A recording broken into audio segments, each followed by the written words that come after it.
Complaint பண்ணிடுவேன், எப்படி நீங்கள் வைப்பீங்க அப்படி இப்படின்ட்டு அதுக்கு வந்து சண்டை போடுறாங்க.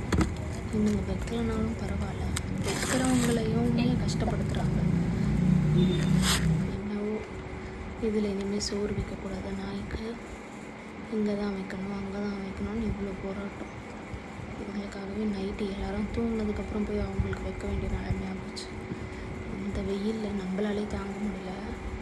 இவங்க எப்படி சாப்பாடும் இல்லாமல் தண்ணியும் இல்லாமல் எப்படி இவங்க இருக்காங்கன்னே தெரியல.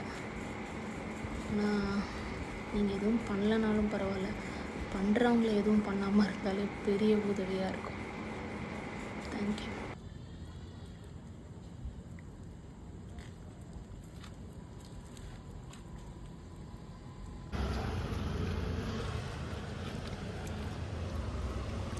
ப்ரௌனி, நீ அடி தான் வாங்க போகிற ப்ரௌனி.